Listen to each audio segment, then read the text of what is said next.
Hello friends, good evening all of you. I hope you are doing well. आज हम discuss करेंगे कि जैसे प्रीलिम्स आ रहा है। मैं हमेशा इस चीज़ को कहता हूँ कि थोड़ा सा कुछ चीज़ों को ध्यान रखना चाहिए हमें। तो हमारा प्रीलिम्स 2025, आप सभी प्रिपरेशन कर रहे होंगे। जो भी 2025 की प्रिपरेशन कर रहे हैं उसके लिए बहुत ज़रूरी है। कर रहा है नेक्स्ट टाइम के लिए कर रहा है उसके लिए भी ज़रूरी है। ऐसा नहीं कि केवल अभी के लिए ज़रूरी है, लेकिन ये है कि अब टाइम बहुत कम है। क्या ये जो 60 डेज 70 डेज जो हमारे पास हैं, क्या इसमें यूपीएससी निकालना इजी है? इसमें निकल सकता है यूपीएससी? ये बड़ा क्वेश्चन है। और ये ऐसे बहुत सारी चीज़ें जो हैं वो हमारे बहुत सारे आजकल सोशल मीडिया में पड़ी भी हैं, बहुत सारे लोग बताते भी हैं। तो मेरा मानना है इसमें निकालना इजी नहीं है, लेकिन जिसने स्टडी कर रखी है, जो पहले से प्रिपरेशन कर रहा है, ये नहीं है कि अभी स्टार्ट करने की सोची और अभी कहीं ज्वाइन किया या कुछ ऐसा सोचा और सोचने के बाद क्या ये फॉर्म भर दिया था, अब एकदम से लगता है कि नहीं दे देना चाहिए एग्ज़ाम मेरा हो जाएगा। तो ये थोड़ा-सा बड़ी अजीब-सी बात है कि ऐसा कुछ पॉसिबिलिटी है इसकी कि नहीं है। तो ऐसी पॉसिबिलिटीज़ नहीं आती हैं अगर हम किसी बारे में जानते नहीं हैं। जिसको लोग 1 ईयर, 2 ईयर या 3 ईयर जो प्रिपरेशन कर रहा है, तो वो तो फिर ये क्यों? वो तो टाइम वेस्ट कर रहा था अगर 60-70 डेज़ में यूपीएससी निकालने लगे। प्रॉब्लम है ना बॉस? तो इसमें ये है कि अगर वो स्टडी कर रहा है पहले से, तो उसके लिए ईज़ी है। अगर वो काफ़ी टाइम से कर रहा है और उसको समझ आ रही हैं चीज़ें, एक्चुअल में उस चीज़ को एनालाइज़ किया हुआ है, पीवाईक्यू को एनालाइज़ किया हुआ है और उसके ट्रेंड को समझा है यूपीएससी के, तब उसके लिए ईज़ी होता है। ये भी नहीं कि एक बार स्टडी की, रीडिंग किया, ये जब से फॉर्म भरा तभी से स्टडी करके प्रीलिम्स निकालने का एक्स्ट्राऑर्डिनरी हो तो बात अलग है, गॉड गिफ्टेड कुछ मिल गया हो उसको, तो बात अलग है। लेकिन मेरा मानना है कि जब आप स्टडी प्रिपरेशन कर रखी है तो ठीक है। लेकिन इसमें भी आपको वैसे ये टाइम जो है ना डिसअपियर वाला है, इस टाइम पर बाहर दिखो नहीं, मेहनत करते रहो, पढ़ते रहो, जब भी मौका मिले उस टाइम पे पढ़ना चाहिए। जब भी मौका मिलता है एनालाइज करो, पीवाईक्यू देखो, और सबसे ज़्यादा पीवाईक्यू सपोर्ट करता है आपका। यहाँ पर सपोर्ट सबसे ज़्यादा कौन सा करता है? पीवाईक्यू। और फिर इसके बाद टेस्ट सीरीज। लेकिन ये तभी सभी अच्छे होंगे जब आपका रिवीजन ठीक चल रहा होगा, तभी आप इसको ठीक कर पाएंगे। और आपने अगर इसके पहले रिवीजन कर रखा है, वैसे मेरा मानना है कि अगर आप स्टडी कर रहे हैं तो 1 ईयर में आसपास एग्जाम से पहले तक 20 टाइम्स रिवीजन हो जाना चाहिए, है ना? पढ़ने के बाद अगर नहीं हुआ है तो अब एग्जाम में 60-70 डेज बचे हुए हैं। यानी अभी मार्च है, सॉरी मार्च चल ही रहा है, अप्रैल और मई, मार्च भी जाने वाला है, तो सब मिलाकर अगर टोटल देखें 60-70 डेज है। अगर तो इसमें हम अगर इसमें देख लेते हैं तो यहाँ पर अभी भी आपके 3 टू 4 टाइम्स इतना आप अगर रिवीजन करना चाहें तो उसको कर सकते हैं। लेकिन इसमें उस चीज़ का रिवीजन ज़्यादा करो। आपके पास यह है कि सर मैं इतना टाइम कैसे दे पाऊँगा, ज़रा रिवीजन कैसे कर पाऊँ? तो आप इसमें पीवाईक्यू के साथ जो भी आपने एनालाइज़ किया हुआ है ना? एनालाइज़ करने के बाद जब पीवाईक्यू को एनालाइज़ करते हैं, तो उसके साथ आपको मिला होगा कि व्हिच टॉपिक्स आर इम्पोर्टेंट, कौन से टॉपिक्स हैं जो कि इम्पोर्टेंट थे। ये किस सब्जेक्ट से ज़्यादा आए हैं क्वेश्चंस, उस सब्जेक्ट को, ठीक है? इन दोनों को देखो आप, इससे वो टॉपिक्स वो चीज़ों को निकालो और उनका रिवीजन ज़्यादा करना है, उनका रिवीजन आप ज़्यादा करिए। क्योंकि एक चीज़ तो मालूम चल जाएगा जब 10 ईयर या 20 ईयर्स या 5 ईयर का भी आप अगर ट्रेंड देखते हैं और एनालाइज करते हैं, तो एक आइडिया लग जाता है कि मैक्सिमम क्वेश्चन यूपीएससी कहाँ से पूछता है। तो अगर वो हमें चीज़ें पता चलती हैं तो उन चीज़ों का रिवीजन करना आपको कम मिनिमम तो 3 टू 4 टाइम्स तो करना चाहिए।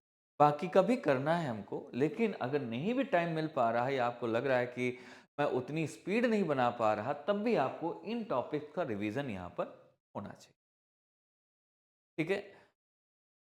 और इसके साथ ये तो होगी बात कि हम रिवीजन करते हैं।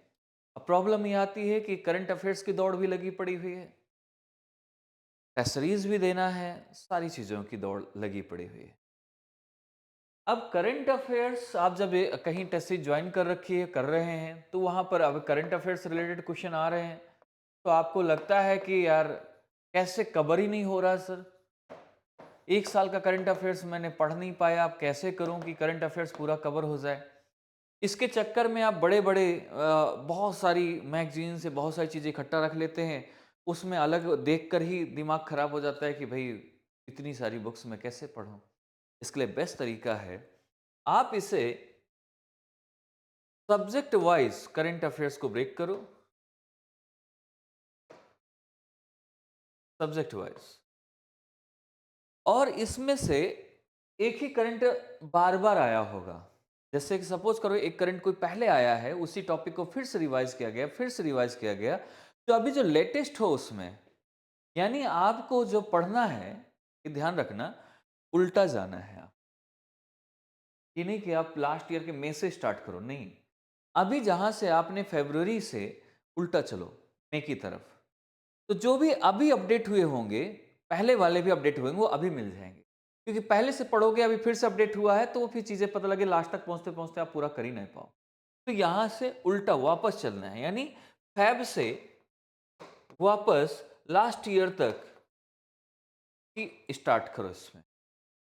अगर नहीं भी हो पाया तो मैक्सिमम टॉपिक्स यहाँ से कवर हो जाएँगे।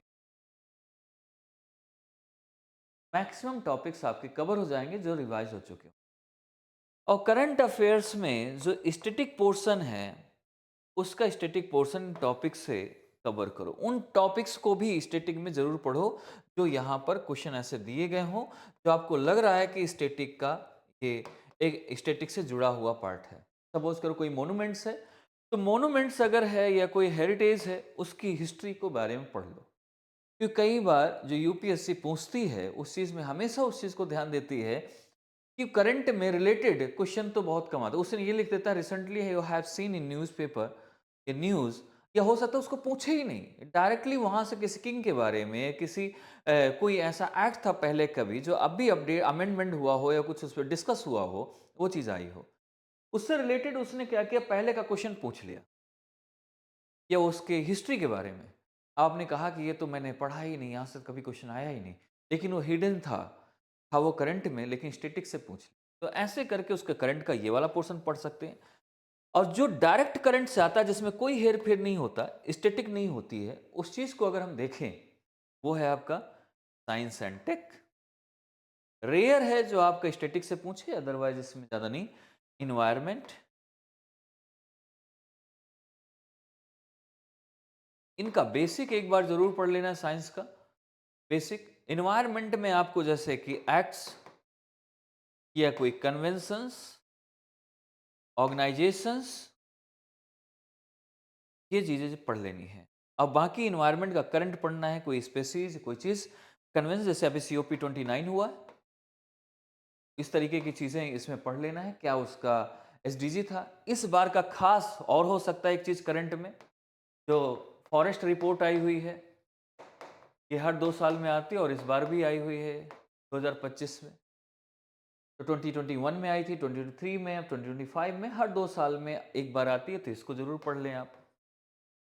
बजट से रिलेटेड अगर कोई हेरिटेज या मोनूमेंट्स या कोई ऐसी जो साइट्स थी पुरानी, हड़प्पन साइट्स कोई भी ऐसी रही हो जहाँ से रिलेटेड क्वेश्चन, वो इस बार टैक्सेस को लेकर भी बात आई है, तो टैक्सेस से रिलेटेड बात का, शेयर मार्केट गिरा हुआ है तो हो सकता है कि स्टॉक एक्सचेंज से भी पूछा जा सकता है, बीएसई से। तो इन चीज़ों को भी, क्वेश्चन को अपने माइंड में खुद भी सोचना है कि यहाँ से क्वेश्चन क्यों पूछा जाएगा। और हमारे इसरो से रिलेटेड क्वेश्चन पूछे जाएंगे, जो हमारे कई सारे स्पेस टेक्नोलॉजी से रिलेटेड, तो साइंस एंड टेक में स्पेस टेक्नोलॉजी से रिलेटेड आप पढ़ सकते हैं। तो इन चीज़ों को थोड़ा सा ध्यान देना है। दूसरा, अभी हो सकता है कि इस बार हमारा थोड़ा सा कि अभी जैसे कि आप देख रहे हैं यूएसए ने कई सारे स्टेप लिए या क्वाड से रिलेटेड, जो अभी सबमिट्स हुई हो उन सबमिट्स को जरूर पढ़ लो। कौन सी रिपोर्ट कौन निकालता है, उस रिपोर्ट्स को जरूर पढ़िए कि वर्ल्ड बैंक कौन सी रिपोर्ट निकालता है, आईएमएफ किस रिपोर्ट को निकालता है, ह्यूमन डेवलपमेंट इंडेक्स के बारे में पढ़ो, ह्यूमन हैप्पीनेस इंडेक्स के बारे में पढ़ो, पावर्टी इंडेक्स के बारे में पढ़ो। और उसका अब ये ज़रूर एक चीज़ रखो कि किसमें क्या कॉमन होता है, हर एक इंडेक्स में क्या क्या चीज़ कॉमन, उन चीज़ों को ध्यान में रखिए। और जब भी आप पढ़िए ज़रूर देखिए कि मेरे दोस्त थोड़ा सा टाइम है आपके पास, ज़्यादा टाइम है नहीं। तो हमेशा एक चीज़ को ध्यान रखना है, जब भी आप पढ़िए उसके डायमेंशंस को आप खुद सोचने का, एनालाइज करने का, इवैल्यूएट करने की कोशिश करो कि क्यों हुआ है। अगर कभी एग्ज़ाम में भी आ जाए या आप कहीं टेस्ट सीरीज़ दे रहे हैं या हमारे यहाँ दे रहे हैं, उस चीज़ को ज़रूर कोशिश करना है कि यार अगर जब एग्ज़ाम में बैठें, ये क्यों आया हो? अगर आपको उस चीज़ को नहीं पढ़ा है और आपसे वो कोई क्वेश्चन ऐसा पूछ लिया जो आपने नहीं पढ़ा था, लेकिन अगर उसका कॉन्सेप्ट ही पता है, तो उसके आप जान सकते।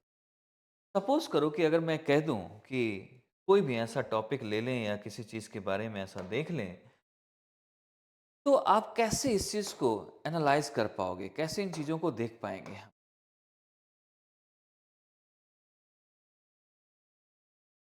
कि मैंने अगर कोई क्वेश्चन सपोज़ करो टाइट से पूछ लिया या कोई क्वेश्चन कहीं से भी क्वेश्चन आ जाए, मैं टाइडल बोर कह दिया। अब टाइडल बोर की बात हो रही है, बहुत लोग जानते भी नहीं होंगे टाइडल बोर क्या है ना? एकमन लेयर्स क्या हैं? कई बार एकमन लेयर्स आती हैं लिखकर, कई बार ये ओशन लेयर्स भी आ जाता है। तो कई बार समझने की बात है। एकमन लेयर्स जो हमारे हैं वो ओशन की लेयर्स होती हैं, जो हमारे विंड फोर्स के थ्रू उसमें एक स्क्वायर में वो बनाती है, उसको स्क्वायर फॉर्म में वाटर को बनाती है और उसको पुश करती है, तो उसको हम एकमन लेयर बोलते हैं। फिर जब एक जगह से दूसरी जगह जाते हैं उसे एक ट्रांसपोर्ट ट्रांसपोर्ट बोलते हैं।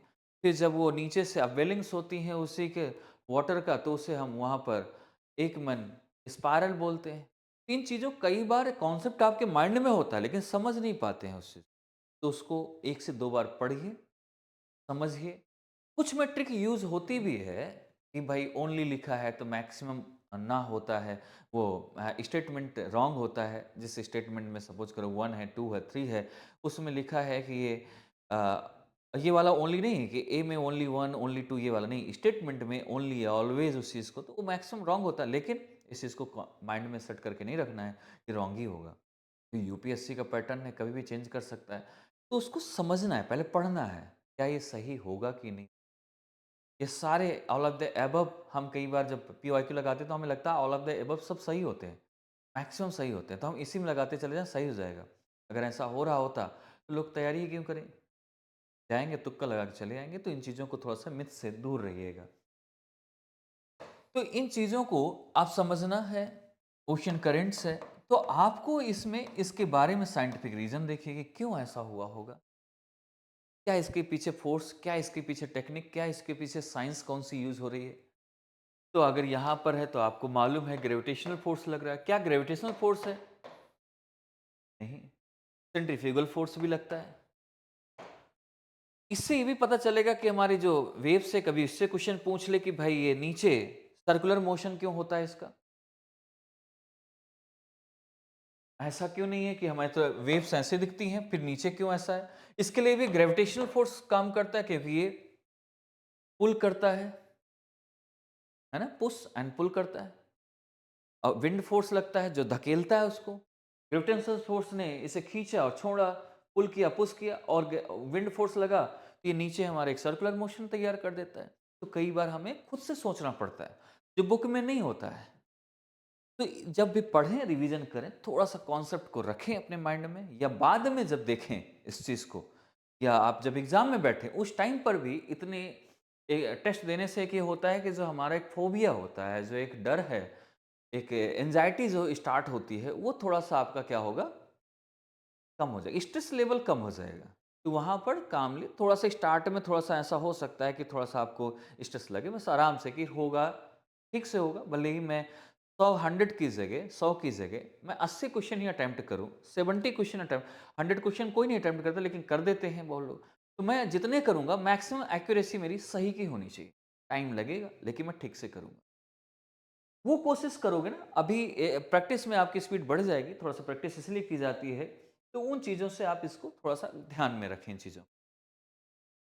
कोशिश ये करना है कि अभी जब पढ़ते हैं आप, तो एनसीईआरटी का रिवीजन ज़रूर कर लो, कम से कम जियोग्राफी के लिए आप क्योंकि देखो आपके पास बहुत सारी बुक्स होंगी, हो सकता है जीसी लियोंग हो या नोट्स हो या कोई भी ऐसी चीज़।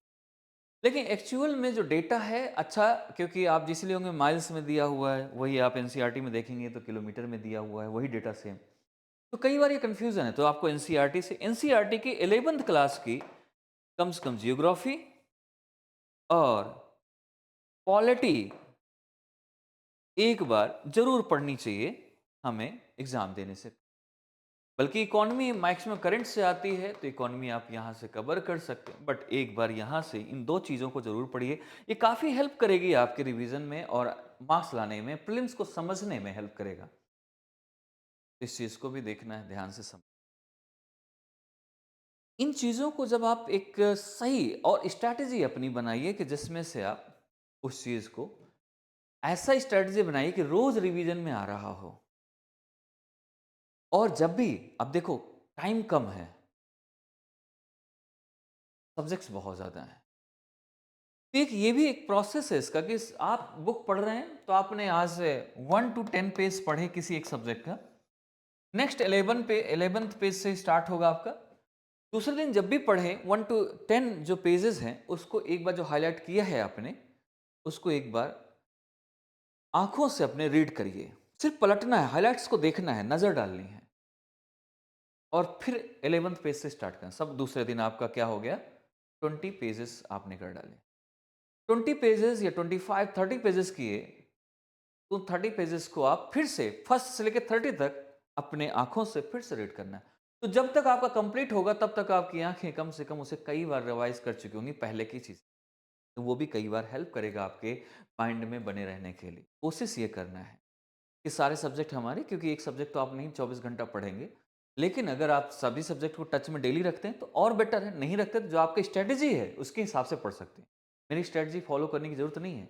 आपको जिसमें कंफर्टेबल फील हो रहा हो, जिसमें आपको लग रहा हो कि मुझे याद रखने में हेल्प होगी या मेरे एग्जाम में हेल्प हो पाएगी, उस चीज़ को आप स्ट्रेटजी को फॉलो करिए। आप सभी की अपनी एक स्ट्रेटजी है, एवरीबडी इज डिफरेंट।